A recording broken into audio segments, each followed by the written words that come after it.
The chain! The chain, it's about to break! Watch out!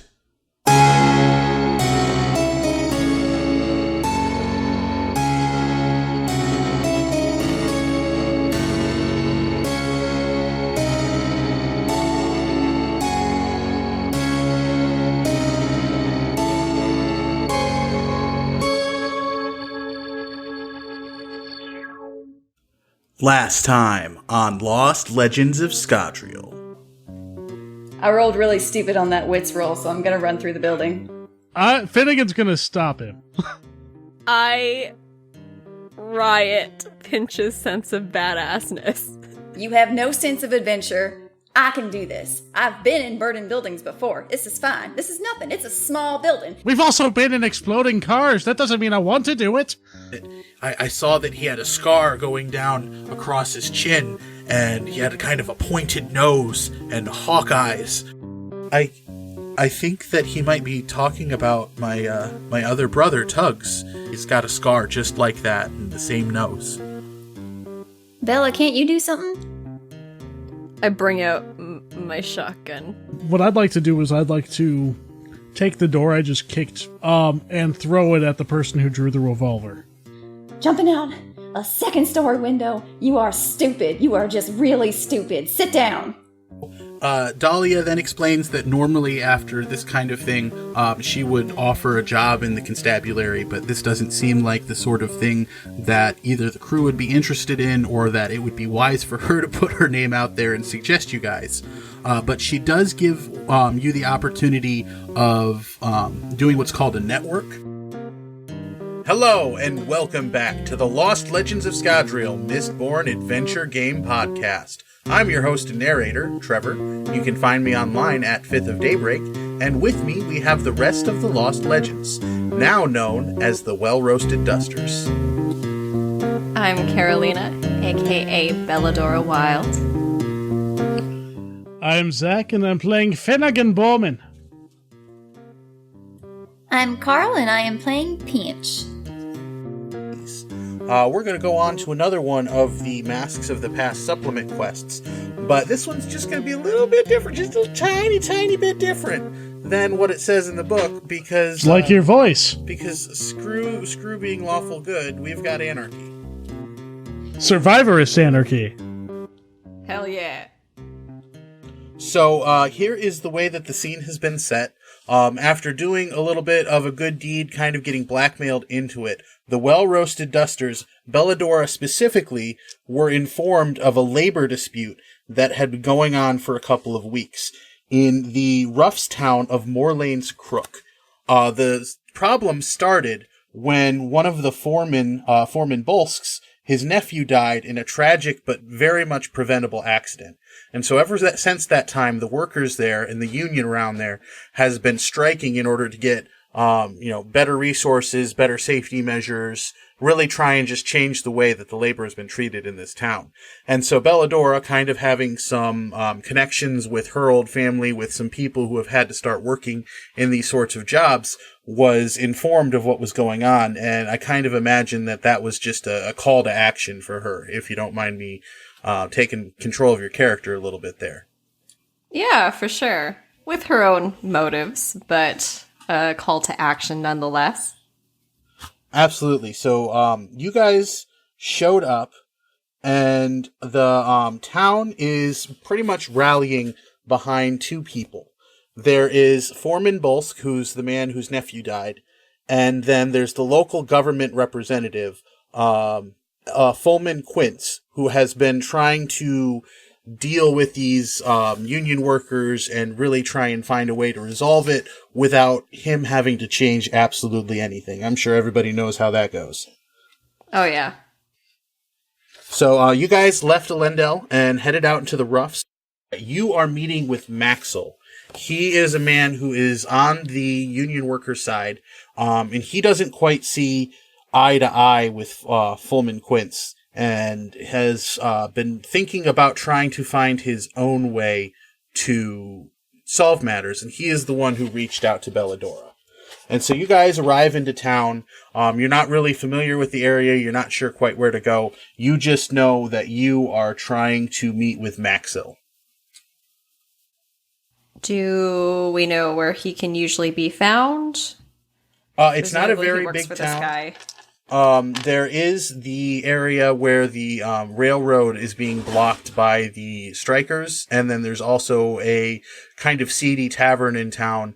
You know, a place where everybody goes because there's nowhere else to go. Other than that, there's really not much going on in the town just because it's so small.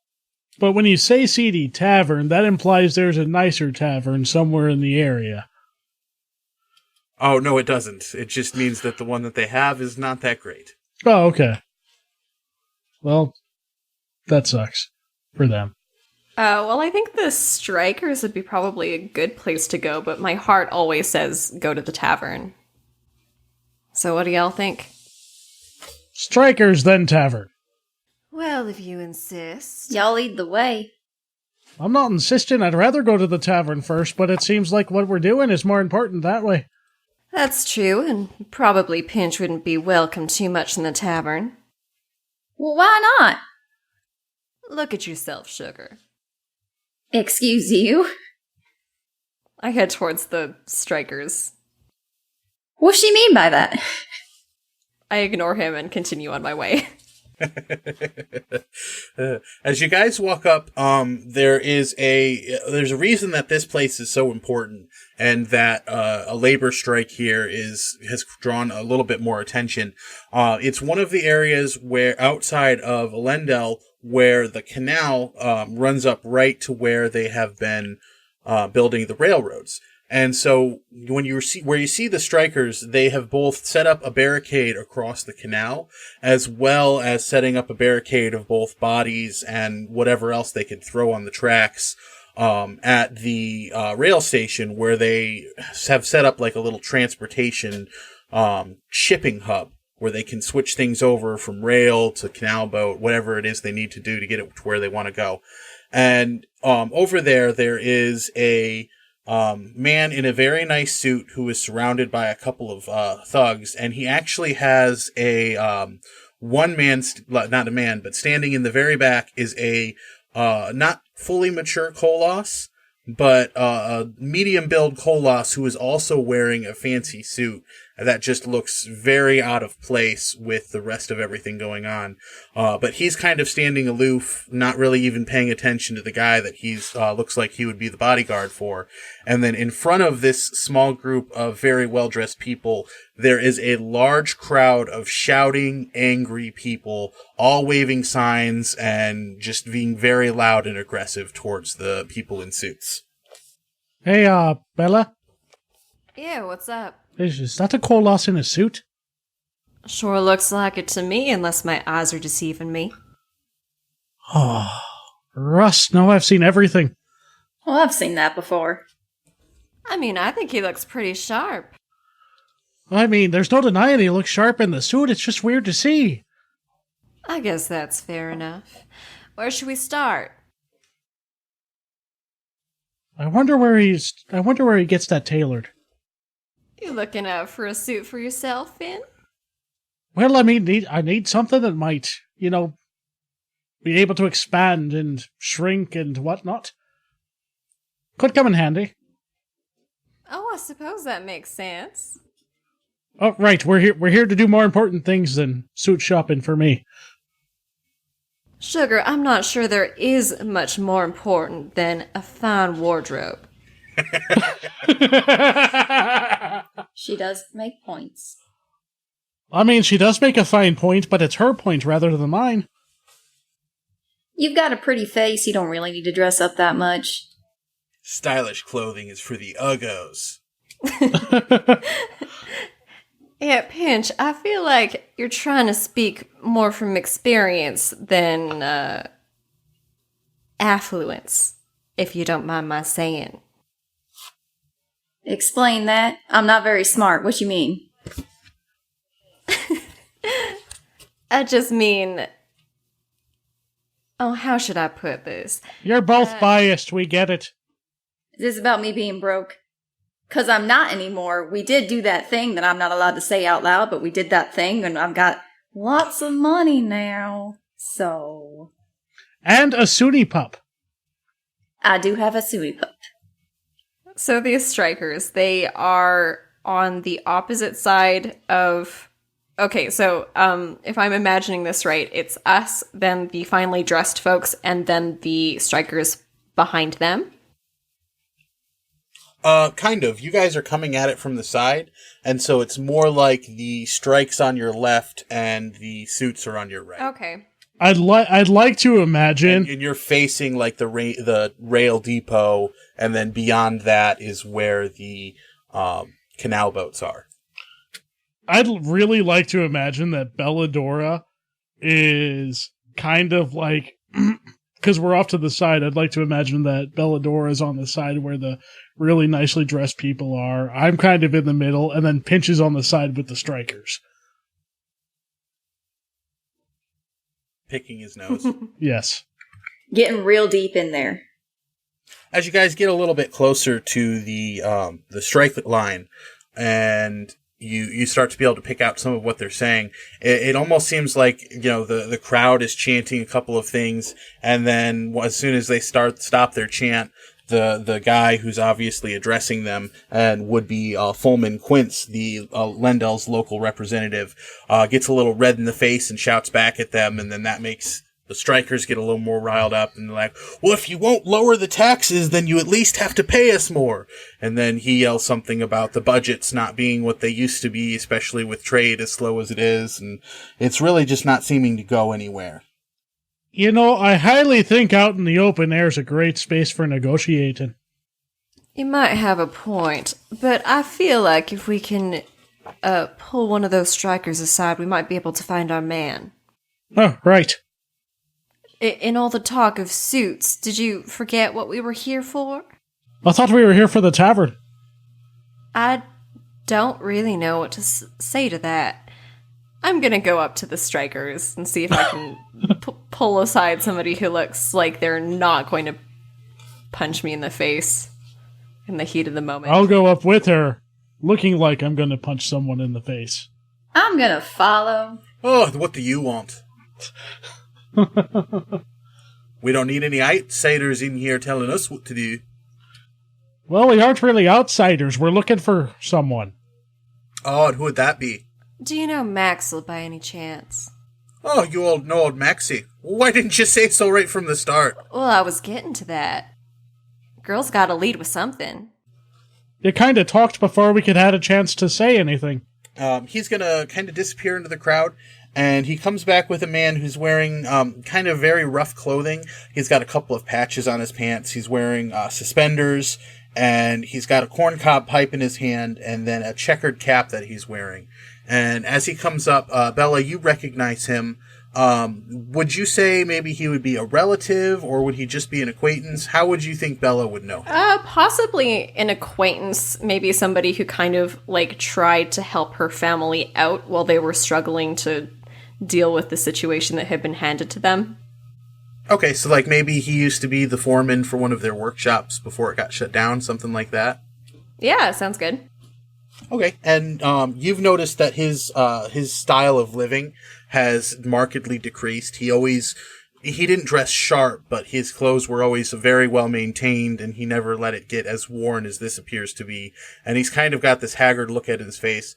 But as you get a little bit closer, he gives you a nod. He says, "Well, I'm glad you came. I wasn't quite sure if you would, things being what they are." Well, things being what they are is why I had to come. Well, it's good to know some of the family still has our back. Of course. So, should we take this somewhere that's a little bit less, rowdy, would you say? Well, I don't think there's much else I can do right here, right now. It doesn't look like this is going to devolve to violence, so... Yeah, we can either head back to my small apartment or head to the tavern. Well, I do love a good tavern, but whatever you think is more fitting. All right, he'll lead you off towards the tavern. It's a small walk, about 5 minutes, but a little bit awkward since he's not really saying much, and you can still hear the shouts in the distance of the two sides not really coming together. You get into the tavern. All of the furniture is just kind of just worn down. Obviously, there's not a lot of actual money coming through here from outside of the town, and with what you assume to be the poor wages that the town has been given, that hasn't been enough to keep things up to date, to invest in anything new, and so it really just kind of looks like a shabby place. But he leads you to a table in the corner away from any of the people who are there, since they're not allowed to work but don't necessarily want to be part of the strike force, that are just nursing cups. And he sits down and nods to the chairs across from him. I sit. He gives a weird look towards Pinch and Finn. Oh, don't worry about them, darling. They're a good bunch of folks. We're in the tavern right now, right? Yep. What's good to drink? Is there any stray alcohol sitting around on any tables? Nothing unsupervised, no. Dang it. Finn! What, lad? Finn, get me a drink. How about no? What do you mean, how about no? I think one drink you'd be falling over, lad. I have excellent stamina, thank you very much. Just one? What am I supposed to do? For context, what is the drinking age in in the roughs? I'm not sure the roughs would really be concerned about something like that, to be honest. Pinch isn't like 12 years old. He's like 1/2 pint. a teenager. And that's it. Says you. But alright. I'll buy one myself, actually. I probably could. Could I? Could I buy my own drink? You can always try and find out. I like to think that as this discussion is going on behind me, I'm just kind of like sitting there tenting my fingers and looking straight at Maxwell, and I go, so, good might have been a bit of an exaggeration on my part, but they're solid in a pinch. If there's some of your people, I definitely think that, I don't need to worry about them, but maybe we'll let them do their thing, and I'll just explain what's going on. Yeah. I'm the pinch she's talking about. Oh my god, not you, Pinch. No, God doesn't exist here. You're the pinch and I'm the No, solid. Survivor, not you. Hey, that is what we are. I'm gonna buy you a drink, Finn. Okay, so we'll say you two head off to the bar, and Maxwell kind of leans forward and lowers his voice and looks at Beladora straight in the eyes, very, very serious, more serious than you've ever seen him before, even as, his workshop was shut down. And he looks at you and he says, I called you here because I feel like I need a way for us to level the playing field. I don't know what they're planning, but of all people, what these kinds of people are capable of. The kind of petty, manipulative, and downright sinister plots they can get into to get what they want and destroy who they don't like. And I want to turn the tables on them. Oh, honey, all you had to say was that they're abusing their power I was already in. Well, I'm so glad to hear that, because it's poor Bolsk's boy. I mean, he was like a son to him.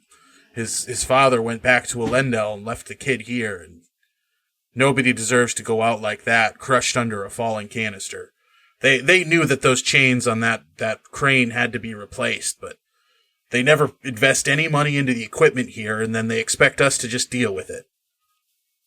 When it's not their lives on the line, why should they care?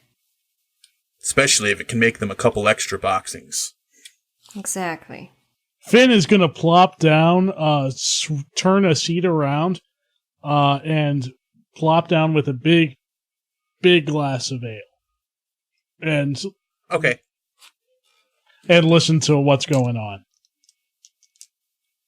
Okay, let's jump over to Pinch really quick. We'll say that Finn went in front of you and went ahead and ordered his drink, and then just turned and left, leaving you to kind of try and convince the bartender to give you a drink as well. You're a little young for this, aren't you? Do you really care? What's the strongest stuff you got? Depends on how much you're paying. How much is it? How much you got? Enough. Are you going to give me a drink or not? Let's make this a resources roll, because you're going more the try and bribe him route rather than convince him to just give it to you. So give me a roll of 3. Okie dokie. Ah! No, okay, I dropped that one. That went too far. Hold on. It's 2 1s and a 5. Okay, yeah. He go ahead and subtract a resource, and he gives you the same size drink that he gave Finnigan. Thank you for your patronage. I'm not sure that's how that works, but you're welcome. He does the little 2-finger salute and turns around and then goes and finds us a seat in the corner just to watch things. Your offering has pleased the future god. What he said over there. All right, back at the table, Maxwell has continued on to explain, I've been doing some digging, and I think that part of the reason that none of the money is getting to any of the workers is, one, paying off some of the mob debts that, all people who try and ship through this area have to pay. I mean, you saw that Kolos there. He has to be one of them. But the other reason is, I think, heavy embezzlement on Quince's part.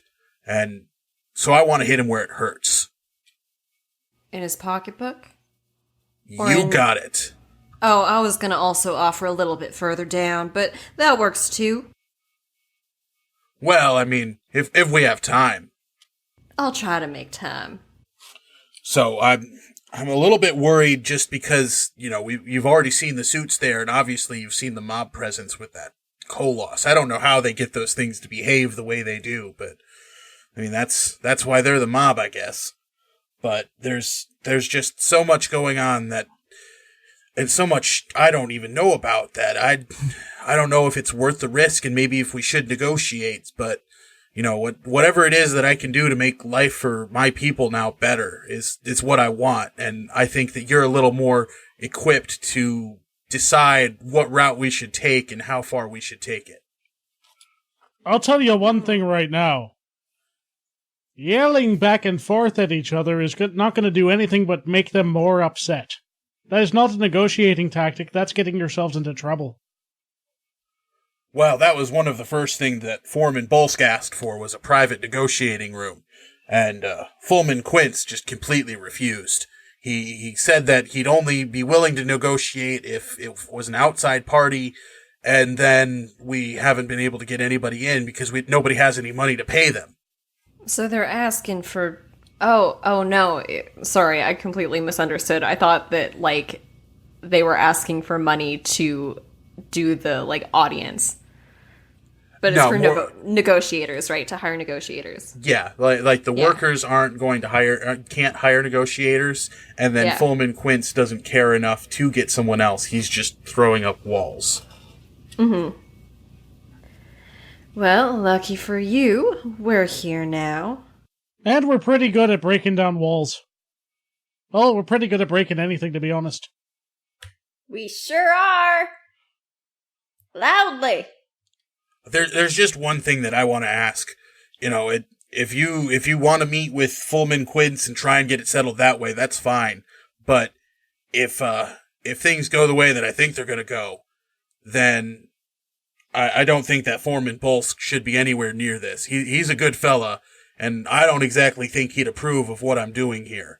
So we need to make sure that he doesn't find out before it hits the fan, if you know what I mean. I'm assuming this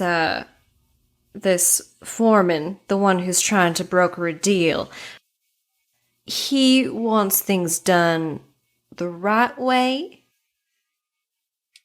Well, I think he and I would disagree on what the right way is, but he wants to make sure that it looks like his hands are clean.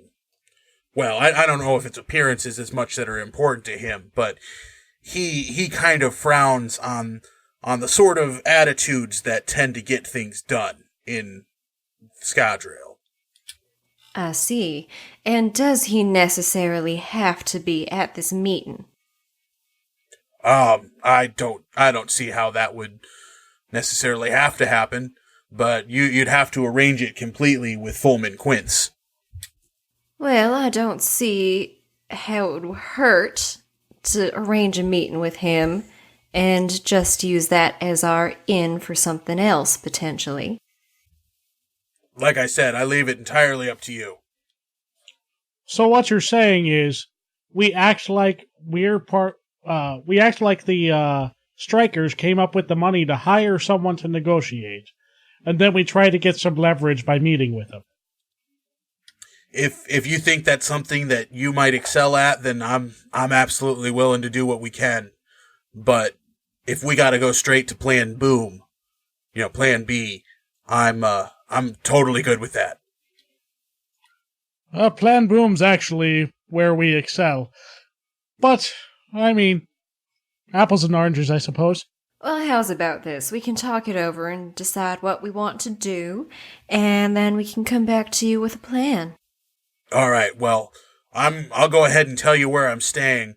It's kind of hard to navigate those places just because they're all just a bunch of tents and shanties, and we don't really have great lodging here. But I'll give you as best directions as I can. And he kind of scribbles on a paper for a couple of minutes and hands it to you. Okay, does he have any more information about the sorts of, resources that, I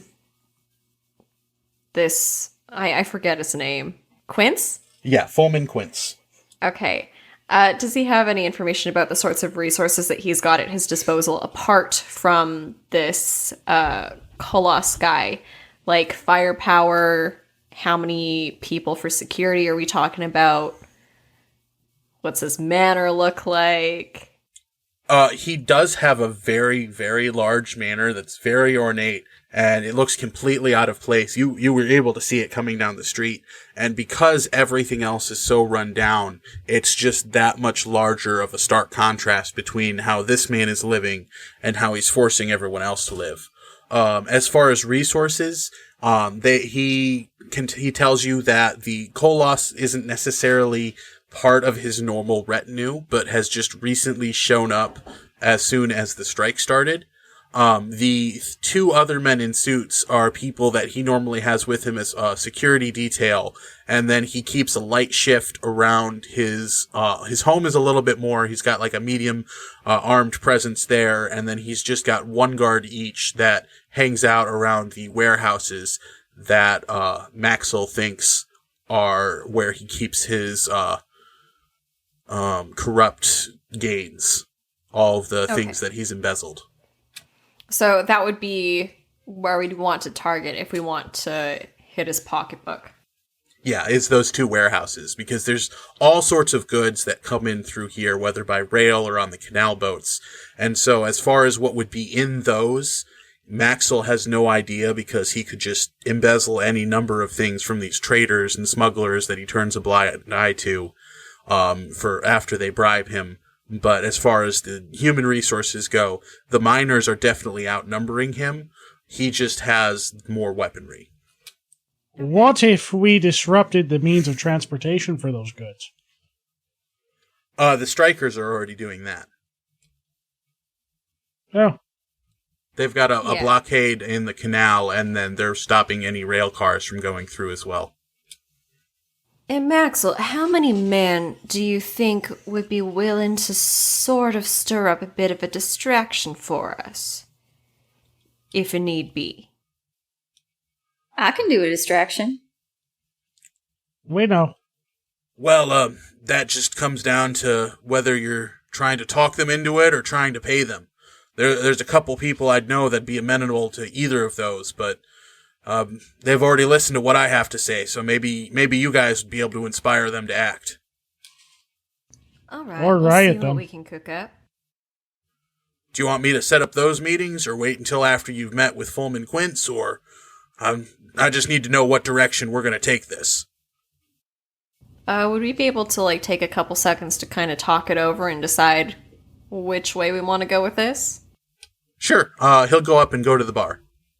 Okay, so I have 2 ideas. I have one. Oh, okay, I'll let you go first. That'll probably be a bit shorter. Oh my god. I totally I totally just want to play 3 Days Grace, Let's Start a Riot in the background, and start a riot.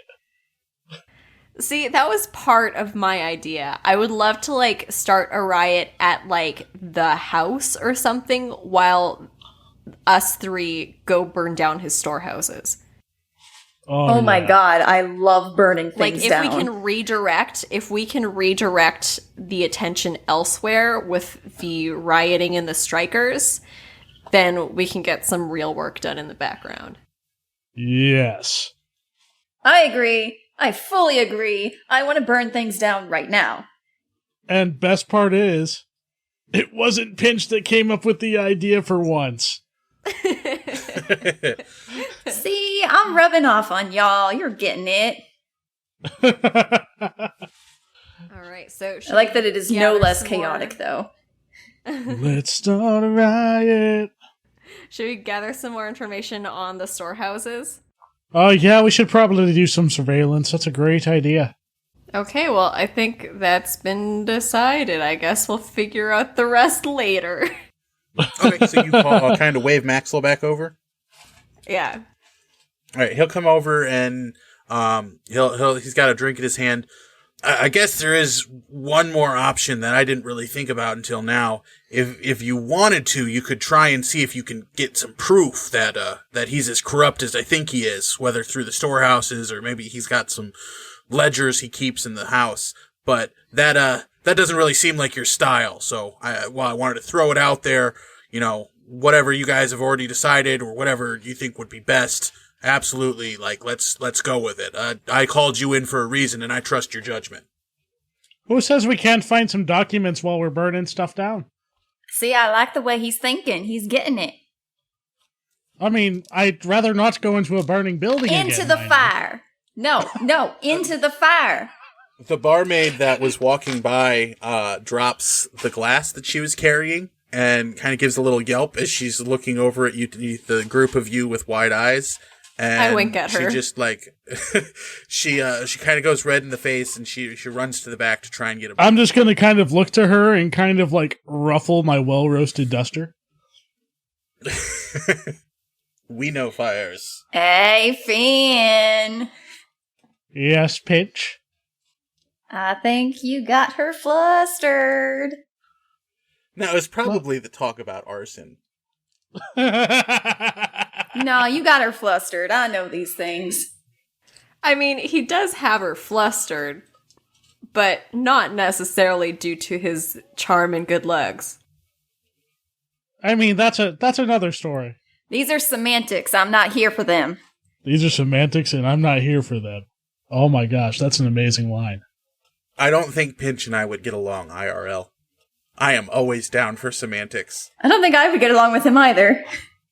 Alright, so what's the overall game plan? See if we can get some of the picketers to stir up a distraction away from the storehouses.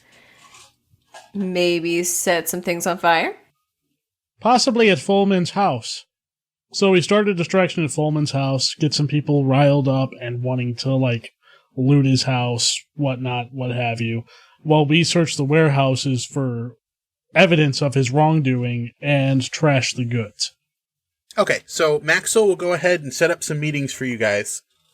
We'll say that he was able to get 3 different groups of people to meet, but not all together. And so he gives each of you an opportunity to meet with and convince a small group of people. And so we'll go Beladora, Pinch, Finn. Bella, how are you going to try and convince them? Would you do it with a bribe? Are you just trying to convince them that they would join you? Or are you trying to use some of your status of I've been in these situations before. Trust me, and I will use my power to take care of this situation when it blows over. Yeah, probably more of the last one, and just really riling them up with their want for justice against this guy, and say, if you do this for me, I will ruin him. Okay, go ahead and give me a rioting roll first. Okay. That was 2 4s and a nudge. All right, go ahead and add 2 dice and give me an influence roll. So 6 altogether. Okay. Give me 2. You can add 2 more for being a skillful manipulator and your beguiling smile. Nice. So 8 dice total. Okay. Ooh. Okay, I think that one's gone forever. That was 2 4s and 3 nudges. Okay, yeah. You really start to give this speech about how your house was put through the same sort of thing, and you're doing what you can to help people out where you weren't able to help yourself, and that if they put your trust in you, you are not willing to fail a second time, and you will give them the justice that they deserve. And as you keep talking and you keep plinking and pulling on each individual emotion to really get them into a fiery state, they just get really amped up. And as you break off with them, they go off hooting and cheering, and you can kind of see them break off into different parts of the crowd. And where each person goes, that part of the crowd kind of quiets down for a couple of seconds. Let's go to Pinch next. What are you going to do to try and convince them? So, I might be mistaken here, but is there a possibility that when I walk into this group of people, they are not going to quite expect a 16-year-old boy to be the one they're talking to? Yeah, probably not. Also, I'm going to need a physique roll for that large ale that you drank. Oh no. That's a 5 and a nudge. Okay, so you're going to have a -1 die penalty to your whatever route you decide to go. Maybe not whatever, but if you go a certain route. Okay, well, since I suspect that they wouldn't expect me to be the one they're talking to, I would like to try and not act like I am the one they're talking to, but if I can try to get them to get into the conversation and deciding it for themselves that they're going to do this. Is that a possibility? Is that a thing I can do? I think that it's a small enough community that you wouldn't be able to just pretend you're one of them. Dang it. Okay, then I will probably just ask, hey, do you guys want to go burn this guy's house down? Just straight out like that? Probably. Wait, It's Pinch. Burn I mean, his house down. Do you think that it's come to that already? well, see, my experience with the rich folk like these folk is that they don't tend to think of the commoners and the peasants as people. You know, they don't think of you guys as people. And I assume you probably are starting to feel like they don't think of you as people, seeing as some of y'all are just getting crushed and then forgotten about. That seems kind of horrible.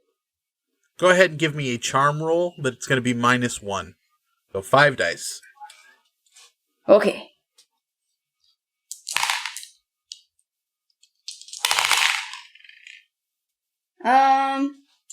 Three threes, a 1, and a 4.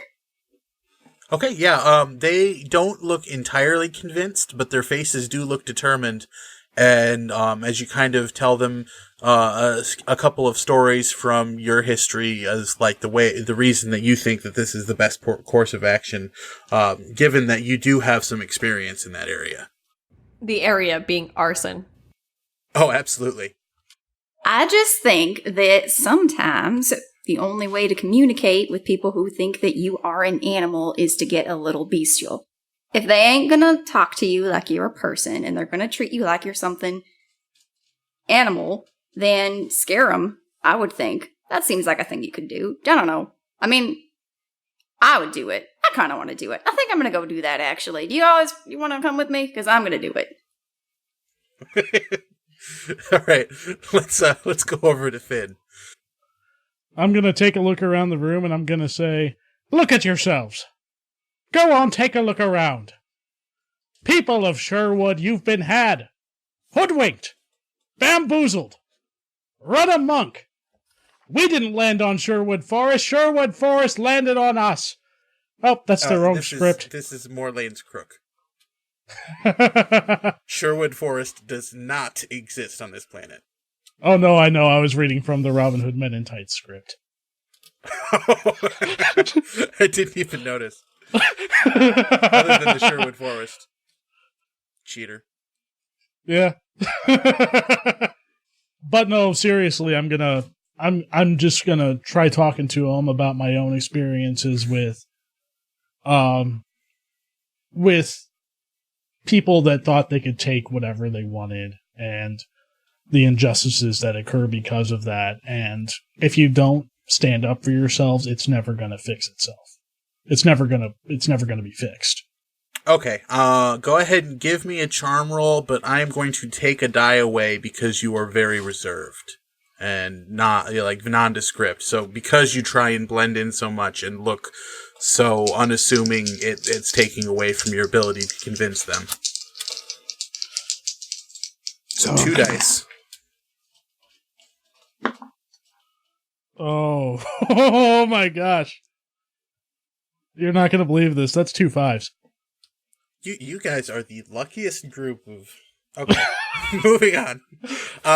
They kind of nod and they look very resolved, and so they are willing to do what they need to do to support you in what your goals are. What specifically would you want these people to do? Like, do you have a certain signal for them? Are you waiting until a certain time to activate this plan? Are you doing it just that day? Are you waiting another day? Maybe give it another day and then do it at nighttime. I'd say, yeah, at least wait a little while. That way the stress and the tension can have a chance to build. That way, when these people start, like, tearing stuff up, more people would be inclined to join them. Because, oh, hey, these guys are doing that. They're just as mad as we are. Let's do it. And is there a certain signal that you'd want to give them, or? I feel like probably not. Like, we'll just let it happen organically, and then in the chaos, we'll go start wrecking the storehouses. Okay, perfect. So that leaves you with the rest of the day to try and get your part of the plan going. What are there any specific things that you'd want to do to get prepared? Would you want to grab any of those people to go at the storehouses with you, or are you just going to take care of this all by yourself? And then, is it just like a torch the place and go, or are you trying to get in there and look around first? I'd like to get in and look around first, but also I want to scope out the storehouses and see if I can't find a way to give myself and whoever's with me at the time easier entry into it without being noticed. Okay. Bella? I want to maybe get some supplies. Maybe some dynamite if we can find some. Okay, and then how about you, Pinch? The guy with the Kolos is the one that we're going to go burn stuff for, right? Yeah, it's his, you're setting people up to try and riot around his estate while you go and burn the warehouses where Maxwell suspects he has been embezzling goods and money. I kind of want to go sneak about on his estate and see what I can find over there. It's probably a bad idea. That's Carl talking, not Pinch talking, though. Pinch would totally join the rioters, I think. Pinch would absolutely join the rioters. So that's, yes, he would join the rioters and maybe sneak inside. Okay, is Pinch trying to sneak inside then this night before the riot starts? No, he'll do it during the riot. So you're going to go with the rioters and leave the warehouse to the other two? Yes? Is that bad? Is that splitting the party? Should I not do that? I mean, I won't tell you no, but I'm just the guy running things. Y'all, what should I do? He's just the guy with your life in his hands. Okay, yeah, that's what I'm gonna do. I'm committing. Is there anything that you wanted to do in order to get ready for that tomorrow? Can I procure the things that would make a quote-unquote Molotov cocktail?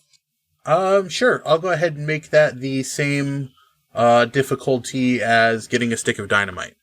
So let's do Finn first.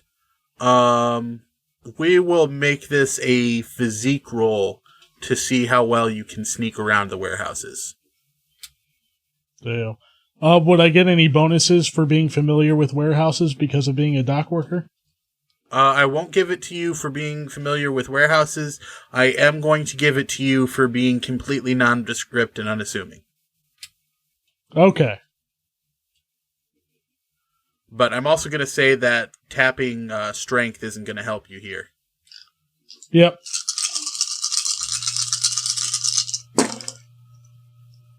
That is 5s and a nudge.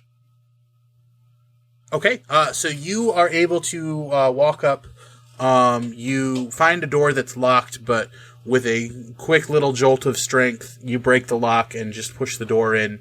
And just because you're able to find some clothes that makes you blend right in, you actually even walk by one of the guards for the night, and you just nod at him nonchalantly, and so he doesn't pay you any mind as you head up to that door. What is it that you're looking for while you're inside of this warehouse? I'd like to see if there's any kind of offices, someplace where they might keep documents. Give me a spirit roll.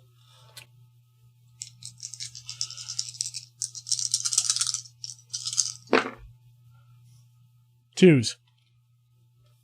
There is a very small office, and it has a safe. Is that safe something I could easily break without people noticing? You could try to, but you aren't completely confident that you'd be able to get the kind of purchase you need on both sides of it to tear it apart. So it's something that you think that you could try with using your abilities, but you aren't confident that it would succeed. I think I'll save that for when people are distracted, but I at least know where it is. Is there anything else in the office of note?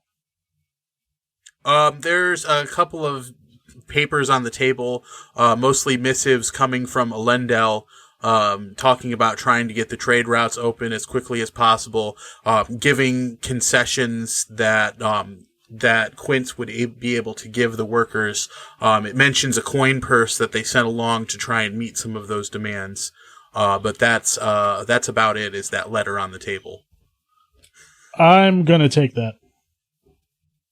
Okay, you take that. Give me one more physique roll with +1 to try and sneak out of there.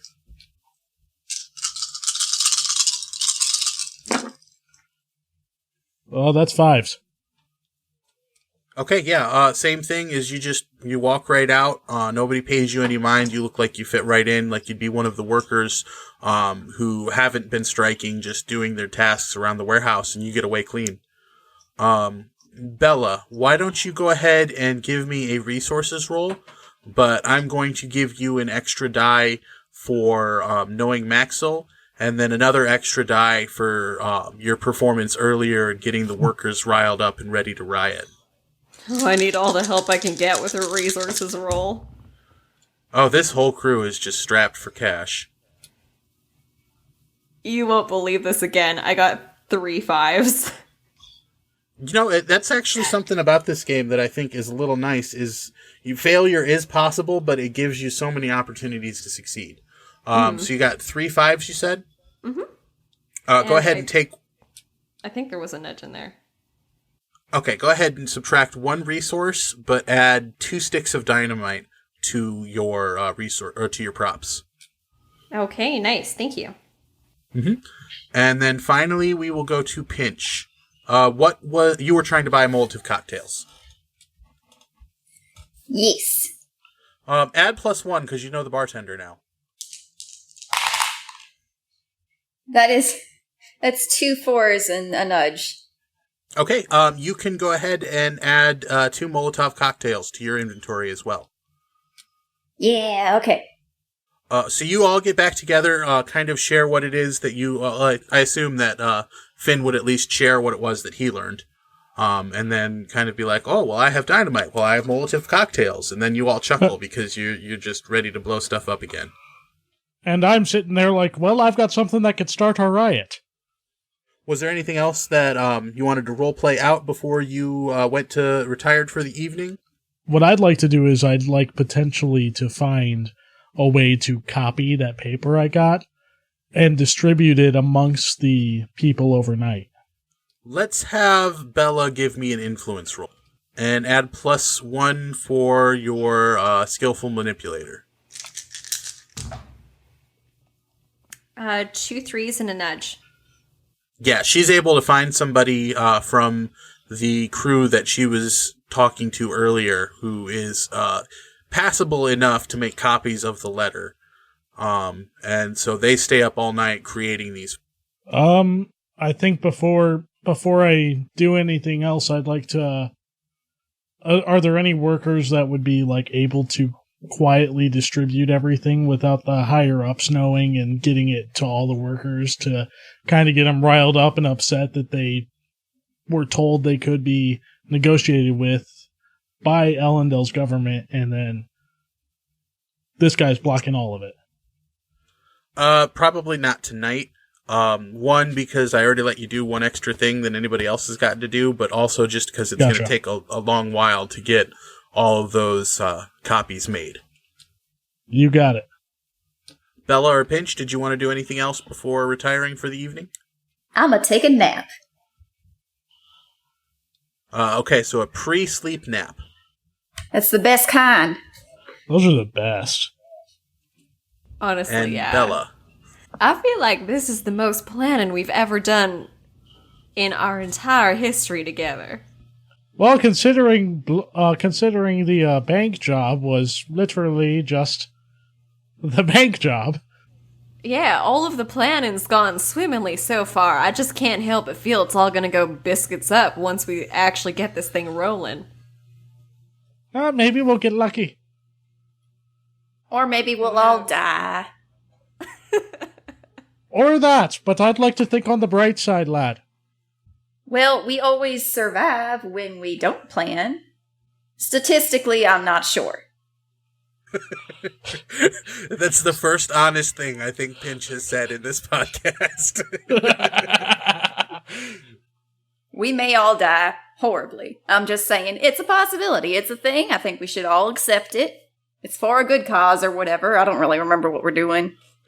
I really hope Pinch's pessimistic speech becomes a huge thing for the beginning of every mission. We can't do this. We're all gonna die. We can't fight the mob. Oh no, I do that a lot, don't I? It's great. I love it. I love it. Oopsie. All right, you guys settle in for the evening. You wake up in the morning and you kind of head out and start milling in with all of the strikers getting ready to spend another day being angry and yelling at this guy who's obviously just taking full advantage of the situation. Story of my life. Right? Oh, this isn't role playing. This is fantasy fulfillment. I swear I'm not dangerous. Don't report me, listeners. Unions! So as things really start to get to a pitch and the two leaders come forward to meet Foreman Bolsk and Fulman Quince, there kind of is a growing tension between them, and the intensity as they're talking to each other and really just not seeing eye to eye again kind of makes the rest of the crowd start to just lean forward and quiet down and hush, trying to hear what they're having to say. And it's in this moment of poignant silence that a gunshot rings out, and suddenly Foreman Bolsk falls over, bleeding from the chest. And that's where we're going to call the episode tonight. Wait a minute, what? Plot. Oh. Hold on, that was not part of the plan. That was not part of our plan. It sounds like it all went to biscuits. Sounds like it. I was right. We shouldn't plan ever. The moral high ground is gone, so we can do whatever we want now. Basically. Bright You guys side. were waiting for the tension to go up. And Sure it did. And it did.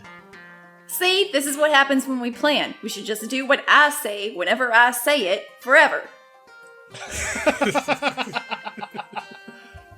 Things work out. Thank you, everybody, for listening. I hope you really enjoyed this. Remember to give us a review on iTunes, like and share, tell a friend who loves Brandon Sanderson. You know, whatever you can do to promote the show. We love doing this and putting this on, but we love it even more because we get to share it with all of you. And come back in 2 weeks to find out how this adventure ends. And I don't think I ever actually read what the title of the mission was. What did I? I don't think so. I can't remember now. If you did, I forget. This mission is called Fire in the Blood, Ash in the Air. And we will finish it out in 2 weeks' time. Hope to see you all there. Goodbye! Bye. Bye. Mistborn and all related properties are owned by Brandon Sanderson and Dragonsteel Entertainment. The Mistborn adventure game, the Alloy of Law supplement, and the Masks of the Past supplement are owned by Crafty Games. Special thanks to Steve Argyle for letting us use his artwork for the logo, and to Boardroom Design for putting the logo together for us. You can find us on Facebook, Instagram, Twitter, Tumblr, and YouTube at LLOS Podcast, or join our Discord community. We hope that you'll give us a 5-star review on iTunes or whatever podcast provider you use. And make sure you tell a friend who loves Brandon Sanderson. Thanks for listening. Tune in next time. This episode is brought to you by unions. Form a union today. This episode brought to you by the proletariat. Oh my god, I was not expecting that. And the letter A for arson. Arson! That's my middle name. And we should probably get going before we all get reported to some FBI. Lost list. Legends of Scadrial does not actually promote arson.